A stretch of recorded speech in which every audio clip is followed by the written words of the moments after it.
Fala, galerinha! Professor Paulo de Química com mais uma aulinha aí sobre os principais temas aí da prova do Enem. Bacana? Vimos na aula passada questões ambientais, a parte sobre a combustão, né? A parte sobre soluções, que é bem normal do Enem cobrar, as concentrações mol por litro, grama por litro, o número de alguma coisa, né? O número de comprimidos, qual que é o volume necessário para ter aquela mesma dosagem. Galera, é extremamente comum cair uma questão dessa. E dentro da química orgânica, aquela questão sobre isomeria, classificação de cadeias, galera, naquela questão eu coloquei os principais apontamentos. Não viu? Que? Como? Volta na aula 1 e reveja esses conceitos mais específicos da química orgânica. Carbono primário, carbono secundário, se a cadeia é normal, ramificada, se é homogênea, heterogênea, a forma molecular, que eu fiz assim apenas alguns apontamentos. Então são estruturas muito normais, muito comuns de serem abordadas aí na prova do Enem. Beleza? E nessa nossa segunda aula vamos expor mais alguns conhecimentos. O primeiro é sobre eletroquímica. A parte sobre pilhas, baterias, que está na moda, né? Apesar que todo mundo aí, né, está vivendo no mundo virtual, vamos dizer assim, nós precisamos de bateria para os nossos celulares, para os nossos computadores e assim por diante, né? Para que a vida funcione normalmente, praticamente, né? Aí, também um outro detalhe que agora veio aqui na minha cabecinha, como eu falei para vocês de soluções, concentração, pode ser que caia, né? Hipoclorito de sódio, né, o detergente que foi comentado lá nas forças intermoleculares. Olha como é que eles podem cobrar alguma coisa. Eu dei ideia geral, né? Beleza? Mas nessa ideia geral você pode associar o seu cotidiano nesse exato momento, né? Por que se lava muito as mãos por causa do combate ao coronavírus? E aí? Por quê? Porque o sabão, ele tem uma cauda muito gigante, porque ele vem de um ácido graxo, como eu falei para vocês. Então o detergente tem duas pontas. Uma parte apolar, que vai interagir com o coronavírus, que também tem um envolto que a gente chama de envelope apolar, e apolar com apolar se misturam, quebra-se essa parte do corona, consequentemente vaza todo o seu conteúdo proteico que tem dentro desse envelope, vamos dizer assim, e o vírus, tchau, tchau, beleza? Mas é muito importante isso, tá? Daí você passa água, porque a água tem a cabeça que é polar do sabão também. Então a gente diz que o sabão é anfifílico. Opa, pode cair sabão no combate ao coronavírus. Agora, pode cair hipoclorito, certo? Água sanitária. O que é uma água sanitária? É o NaClO, o hipoclorito de sódio. E eles podem cobrar porcentagem lá. Se você pegar na tua água sanitária, está escrito lá, ó, 2 a 2,5%. Mas ele vai escolher um deles, certo? 2%, que é o mais fácil, né? O que é 2%? Quer dizer que você tem 2 gramas em 100 gramas de toda daquela solução. Ou 2 gramas em 100 ml. Daí eles vão dar a densidade, que é 1 grama por ml, mesma coisa daí. Aí você consegue ter as concentrações, beleza? Mas volto a repetir, 2% de uma solução de hipoclorito de sódio significa que a cada 100 ml de solução, você tem 2 gramas de hipoclorito de sódio, NaClO, o conceito químico, né? O interferente químico no combate ao coronavírus. Muito importante, muito. Eu não falei na primeira aula, para falar nessa segunda aula essas interações que já foram comentadas. Agora você, opa, é verdade. Sim, é isso que tem que ter bem claro na cabeça de vocês. Agora, eu preciso, né, eu tenho o tablet aqui, tenho meu celular, tenho todos os amparos aqui. Limpa bem com álcool, né, álcool 70. O que é 70? Eu tenho 70 ml de etanol em 100 ml de solução. Então essa seria a melhor porcentagem ao combate ao coronavírus. Eles podem perguntar essa interpretação. Tudo bem? Tranquilo? Agora, vamos àquilo que nos interessa ao limpar o meu tablet, mas meu tablet tem uma bateria. Então eu preciso rever os conceitos sobre a parte de eletroquímica, que são reações de oxirredução. Está aí então a nossa segunda parte da nossa revisãozinha para o Enem. Ciências da natureza, nesse contexto só a química. Agora aqui, ó. A figura representa uma célula galvânica constituída por eletrodos padrão de hidrogênio, mergulhadas em uma solução que contém íons H+, na forma de 1 mol por litro, e por um outro eletrodo de ouro mergulhado em uma solução contendo os íons ferro 2+, e íons ferro 3+. Então tá aqui. Só que nós temos aqui, né, as duas semi-reações, tá? Aonde que nós temos que trabalhar o que com essas duas semi-reações, ó, tá? Então nós temos os potenciais de redução, só que isso aqui não pode acontecer com dois potenciais de redução. Eles precisam ser de oxirredução. O que é uma reação de oxirredução? Quer dizer que alguém está sofrendo oxidação. Oxidação significa perde elétrons, certo? Se perde elétrons é porque ele tem que ter o maior potencial de oxidação. Ou o menor potencial do que? Deixa eu escrever aqui, ó, ou. E quem sofre oxidação que tem isto, a gente chama de MS. O que é MS? Metal sacrifício. Então, para que você possa classificar um metal como metal sacrifício, ele tem que ter o maior potencial de oxidação ou o menor potencial de redução. Tudo bem? Então, nesse caso aqui, né, lógico, não vamos pegar o hidrogênio que tem o menor potencial de redução, né, porque é 0,0. Já o do ferro é mais 0,76. Isso vem com metais. Aqui, né, o hidrogênio, a gente não pode aplicar esse conceito aqui. Tudo bem? Agora, o que nós temos que levar em consideração? Primeiramente, nós temos que pensar nas duas semi-reações, ó. É de head e é de head, porque está escrito no texto. Certo? O que eu tenho que fazer com uma delas? Inverter. Qual que você inverte? Sempre você inverte a de menor potencial. E você fixa sempre a de maior potencial. Isto quando eu estou falando em pilhas. Tudo bem? Então aqui, ó, eu tenho duas equações, eu vou escrever aqui do lado. Qual que tem o maior potencial? A do ferro. Então, a do ferro eu vou permanecer do jeito que está, ó. Ferro 3+, mais um elétron, formando o ferro 2+. E o potencial continua mais 0,77 volts. Certo? Deixa eu arrumar esse 7 aqui, que ficou bem feinho, né, professor Paulo? E 77. E a de hidrogênio, eu preciso inverter. Então, o hidrogênio se transforma em 2H+, mais 2 elétrons. E o potencial continua 0,00 volts. O que eu teria que fazer com essas duas equações? Porque na letra E, ó, ele está pedindo a equação global. Certo? Mas antes de a gente trabalhar com a equação global, deixa eu colocar alguns conceitos aqui, ó.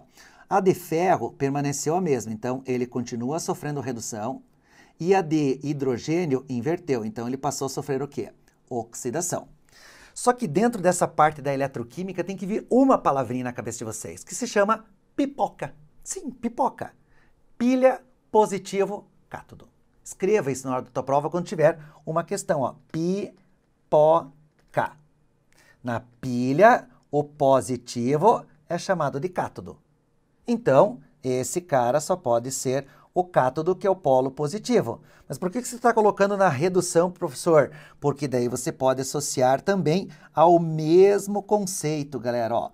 Consoante com consoante. Sempre a redução ocorrerá no cátodo. E sempre a oxidação ocorrerá no ánodo. Sempre, sempre. Piloeletrólise nos dois. Só que a diferença é que a pilha é espontânea e a eletrólise é não espontânea. A pilha sempre gera DDP. Mas, professor, eu tenho uma bateria. Mesma coisa. Porque a bateria é um conjunto de pilhas ligadas em série, que já caiu no Enem há uns 2, 3 anos atrás. Bacana? Porque ele falava assim, eu quero a diferença de potencial, sei lá, dava 1 volts. Tô chutando, tá? Dava 1 volts. Como eu calculei aqui, ó, que vai dar 0,77, né? Porque se você somar 000 com 0,77, vai dar 0,77. Só que ele queria que você desse uma diferença de potencial de, sei lá, 4 volts. Opa! Quantas pilhas eu vou ter que ligar em série para que multiplicadas por 0,77 lá dá seus 4 volts, sei lá, não lembro qual que era a voltagem, acho que dava 1,1 e ele queria 4,4. Que número multiplicado por 1,1 vai dar 4,4. Só pode ser por 4, né? 4 vezes 1,1 vai dar 4,4. Pronto, acabou a questão. Quantas pilhas ligadas em série eu preciso ter para dar os 4,4? 4. Ponto. Beleza? E aqui é a mesma coisa, ele poderia cobrar vários outros aspectos dentro da eletroquímica. Só que aqui eu preciso somar. Só que para somar essas equações, eu preciso ter o mesmo número de elétrons, ó. Certo? Então, aqui eu vou ter que multiplicar por 2, multiplicar por 2 e multiplicar por 2. E não, eu falei não, se multiplica o potencial. 2 elétrons com 2 elétrons, você corta. O que sobrou aqui? Sobrou 2Fe3+, mais o H2, produzindo os 2H+, mais o quê? Os 2Fe2+. E o potencial, ó, deu positivo, ó. Se deu positivo, é uma pilha. Consequentemente, vai dar 0,77 volts. Essa seria a maneira mais efetiva, eficiente, para que você possa aí resolver os conceitos propriamente ditos aí dentro da eletroquímica. Tudo bem? Agora eu posso fazer algumas perguntas aí para vocês, né? Que pergunta é essa? Primeiro, como é que faz o fluxo de elétrons? Né? Então, aqui, eu vou colocar aqui embaixo, ó. O ferro, vou colocar só assim, ó. O ferro, ele está sofrendo redução, ele é o cátodo e ele é o polo positivo, certo? Aqui, o hidrogênio, ele vai ser quem está sofrendo oxidação, então ele só pode ser o ânodo, e o ânodo só pode ser o polo negativo. Tudo bem? Então, item 1. O gás hidrogênio atuará como agente oxidante. Opa, o gás hidrogênio, ele está sofrendo oxidação. Então, se ele sofre oxidação, ele só pode ser o agente o quê? Redutor. Os elétrons migrarão pelo fio de cobre no sentido do eletrodo de ouro. Então, quem que está perdendo elétrons? Quem está perdendo elétrons é o hidrogênio. Então, o hidrogênio, ó, porque o que acontece com como é que é o sentido dos elétrons, né? O que vai acontecer aqui? Aqui eu tenho o eletrodo de ouro, aqui, ó. Que está escrito aqui, ó, eletrodo de ouro. Só que o hidrogênio está perdendo elétrons, então o meu fluxo de elétrons é esse, ó. Ou seja, é do hidrogênio que está perdendo para o ouro. Então, os elétrons do fio de cobre, certo? Do fio de cobre para o eletrodo de ouro, sim. Não é pelo fio de cobre que os elétrons estão fluindo? Sim. E por que está indo para o eletrodo de ouro? Porque nesse polo de ouro, eles têm que aqui, os íons ferro 2+, e ferro 3+, eles precisam receber elétrons. Então, tem que chegar elétrons aqui, ó. Então, os elétrons estão chegando nele. Então, letra B é a nossa alternativa correta. Letra C. A DDP da pilha é de 0,77, não 1,54. Ocorrerá um aumento da concentração de ferro 3+. Não, o ferro 3+ está saindo da solução para permanecer ou para se transformar em ferro 2+. Então, não é ferro 3+, é ferro 2+, é que estará a sua concentração aumentando. Então, letra D elimina, letra C elimina, letra A elimina e a letra E já tinha eliminado quando eu montei a minha equação global. Então, uma questão bem bonitinha, bem trabalhosa, mais conceitual, quimicamente falando, né? Talvez na prática, aí na prova do Enem, né, no seu processo cotidiano, talvez eles apliquem mais aí a parte, né, cotidiana mesmo, né? Quanto que vai ser a diferença de potencial, né? Mas já caiu no bafômetro isso, né? Ele perguntava aonde que está sendo transportado, em que polo o oxigênio, o etanol se transformando. Então tem várias perguntinhas que eles podem fazer, mas são perguntas efetivamente na área de química. Bacana? Beleza? Então, outra questãozinha que eu queria resolver com vocês é sobre propriedades coligativas. Está caindo demais isso aqui. Diz assim, Bebidas podem ser refrigeradas de modo mais rápido, utilizando-se caixas de isopor contendo gelo e um pouco de sal grosso. Ó. Quem que é o sal grosso comercial? É o NaCl. Na+, Cl-. Nesse processo, ocorre o derretimento do gelo, como consequência a formação do líquido e resfriamento das bebidas. Opa, ó. Por que com gelo e sal você resfriamento? Olha como é importante ler, porque o que tem que acontecer com a temperatura de fusão? Ela tem que diminuir, né? Para poder resfriar essas bebidas. Uma interpretação equivocada baseia-se no senso comum. Relaciona esse efeito à grande capacidade do sal grosso de remover o calor do gelo. Do ponto de vista científico, o resfriamento mais rápido está diretamente ligado a quem? A temperatura de fusão. Certo? Por isso que tem que ter o conceito de propriedades coligativas. O que são propriedades coligativas? São, né, propriedades que vão variar o vapor, o congelamento, a ebulição e a osmose. Certo? Que a passagem é comum, muito comum também. Acredito que na parte da biologia o professor Cornélio Schambach vai falar sobre a osmose. Se não falar, eu vou falar agora, porque ele adora falar. Beleza? O que é osmose? É a passagem do solvente, sempre do solvente. Quem que é o nosso solvente universal? A água, do meio menos concentrado para o meio mais concentrado. Isso a gente chama de pressão osmótica. Tudo bem? Então aqui, para a gente resolver esse tipo de situação, eu vou precisar dessa situação aqui, ó, para você. Sim, para você, para você, para você. Sim, para você também, beleza? O que significa este para você? Esse para você são a quantidade do que? De Opa, deixa eu escrever bonito, né? De partículas. Beleza? Quanto maior for a concentração de partículas, menor será o vapor, maior será a osmose, menor será o congelamento e maior tem que ser a ebulição. Então está aí um esqueminha altamente produtivo em termos de propriedades coligativas. Ó. E é de ebulição, C é de congelamento, O é de osmose e V é de vapor. E P é o número de partículas.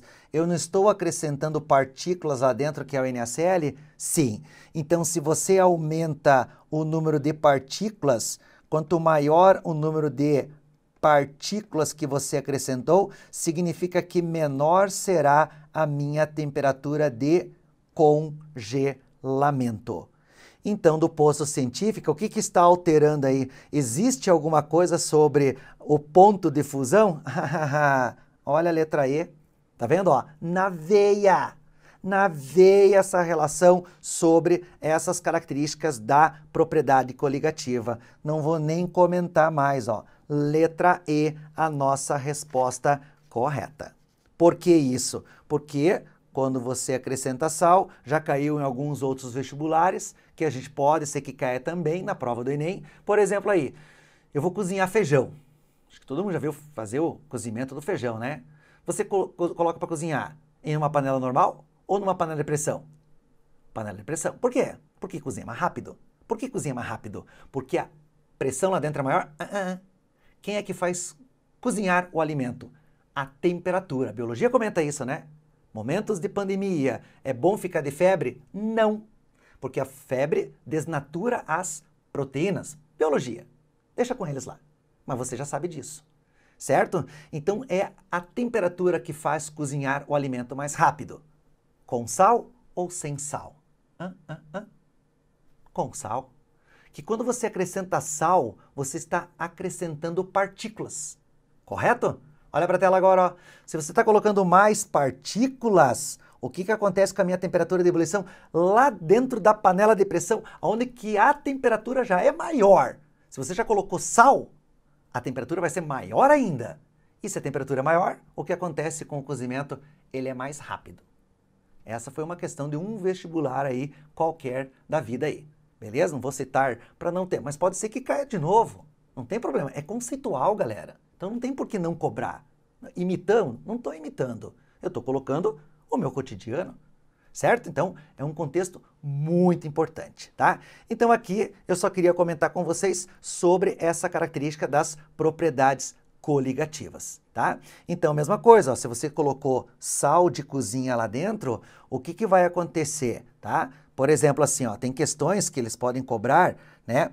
Eu pego um recipiente, beleza, bonitinho aqui desenhado, vou colocar aqui dentro só a água, e aqui eu vou colocar preso uma bexiga, e essa bexiga tem água mais sal.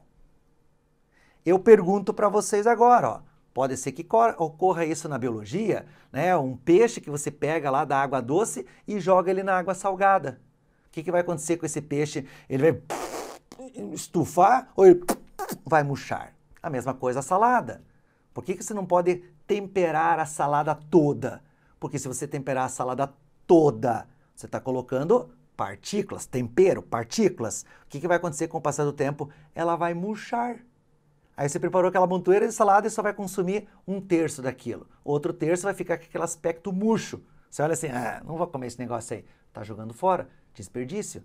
Então só tempere no seu prato, muito mais efetivo. Beleza? Economiza um pouco aí de comida também. Então, tudo isso está diretamente ligado às propriedades coligativas. Não tem como falar diferente. Né? A cerveja lá que causou a morte de várias pessoas, tem pessoas com problema ainda, utiliza etileno glicol, certo? Para que serve o etileno glicol ou qualquer outra ol, alguma coisa? Para diminuir a temperatura de congelamento. Pode ser que aconteça isso num radiador, né? Que daí você diminui a temperatura de congelamento, fica mais difícil dele congelar a água do teu radiador. Então ela não congela. Se ela não congela, ela não estufa. Se ela não estufa, não rompe os tubinhos que passam a água lá. Então, são todos conceitos que estão diretamente ligados à propriedade coligativa. Agora, o que que acontece com essa bexiga aí, ó? Ela vai murchar ou ela não vai murchar? Lembrando que dentro da bexiga eu tenho água e sal. Então, dentro da bexiga, ela tem maior concentração. Certo? E essa bexiga, bexiga normal aí de festa de criança, ela é permeável. Então, o que que vai acontecer? Osmose. O que que é osmose? É a passagem do menos meio. Então, aqui eu tenho menos para o mais concentrado. Então, o que que vai acontecer com esse balão aqui? Ele vai aumentar de volume, podendo até estourar. Né? Essa questão foi uma questão muito clássica que caiu na prova do Enem, falando sobre as células. Certo? A célula estava com uma concentração e caiu numa outra concentração. O que aconteceu com essa célula? Certo? Ela murchou? Ela estourou? Aí eram as perguntas ali, as alternativas que eles davam para vocês. Beleza? Então, conteúdo bem importante, bem normal de ser cobrado aí na prova do Enem. Beleza? Tranquilo? Então tá aqui, né? Deixa eu apagar isso aqui, que vocês vão visualizar melhor isso aqui, né? Deixa eu só apagar isso aqui. Aí vocês estão vendo aqui os meus, né, as minhas setinhas, né? Maior número de partículas, menor o vapor, maior a osmose, menor o congelamento e maior a temperatura de ebulição. Tranquilo? Beleza? Vamos para a nossa próxima questão, uma questão sobre deslocamento do equilíbrio químico. Diz assim, sabões são sais de ácidos carboxílicos de cadeia longa, ó, como eu já falei para vocês, utilizados com a finalidade de facilitar, durante o processo de lavagem, a remoção de substâncias de baixa solubilidade em água, por exemplo, as gorduras e os óleos. A figura representa uma molécula de sabão. Então aqui, ó, que eu falei para vocês, ó o tamanho da cadeia apolar. E aqui eu tenho o que? A parte polar. Em solução, os ânions de sabão podem se hidrolisar. Então, aqui nós temos o ânion do sabão. Né? Tudo isso aqui é CH3 para baixo e esse menos é para cima. Certo? E forma o ácido carboxílico correspondente. Olha que está liberando OH-. Então, já posso dizer que este sabão, ele tem caráter o quê? Básico. Porque todo ele está liberando OH. E se libera OH, ele tem caráter básico. Uma vez que os ácidos carboxílicos formado é pouco solúvel em água e menos eficiente. Cadê o ácido carboxílico? Está aqui, ó. Esse é menos eficiente, certo? Na remoção de gorduras. o pH do meio deve ser controlado de maneira a evitar que esse equilíbrio seja deslocado para a direita. Então, eu não quero que ele desloque para a direita. Opa, se eu não quero que ele desloque para a direita, eu quero que ele desloque para onde? Para a esquerda. Beleza? Então, lá, ó, com base nas informações do texto, é correto concluir que os sabões atuam de maneira mais eficiente. Quando que é mais eficiente? Quando ele desloca para a esquerda. Ou seja, em pH básico, o que é um pH básico? pH básico é quando você libera o quê? Libera OH. Se você está liberando OH-, já não tem OH- aqui em cima? Sim. Então anotem no seu material. Sempre que você aumenta a concentração de um lado, cuidado que a seta indica lado reagente, lado produto, certo? Então, nesse caso, eu estou aumentando do lado do produto. Então, eu preciso deslocar, né? Deixa eu até colocar aqui, ó. Aumenta a concentração, desloca para o lado oposto. E quem que é o lado oposto do produto? O reagente. E é para o reagente que eu quero? Sim, porque ele quer evitar que o equilíbrio seja deslocado para a direita. Certo? E agora eu estou deslocando para onde? Para a esquerda. Então, letra A, a nossa resposta correta. Letra B. Em pH ácido, ácido é H+. Cada um você tem que trabalhar individualmente. Se o H+ vai entrar aqui, ó, o que vai acontecer com a concentração da hidroxila? Ela vai diminuir, porque eu estou reagindo. Então, quando você diminui a concentração, você tem que deslocar sempre para o mesmo lado. Então, se eu estou tirando do produto, eu preciso deslocar para o produto. Então, eu estou deslocando para a direita. E eu preciso evitar com que o equilíbrio seja para a direita. Então, não pode ser o pH ácido. Letra C, em meio neutro? Não, tem que ter H+ ou H- para que haja o deslocamento e equilíbrio. Não pode. Em qualquer faixa de pH, já vimos que pH ácido não pode. E letra E, mais eficiente em pH ácido, vimos que não dá, e neutro não vai interferir em nada. Então, letra a nossa resposta correta. Então, dê uma olhadinha nessa parte sobre deslocamento de equilíbrio, principalmente na área da concentração, que eu coloquei o esqueminha para vocês. Se você aumenta a concentração de um lado, você precisa deslocar o equilíbrio sempre para o lado o quê? O lado oposto. Bacana? Beleza?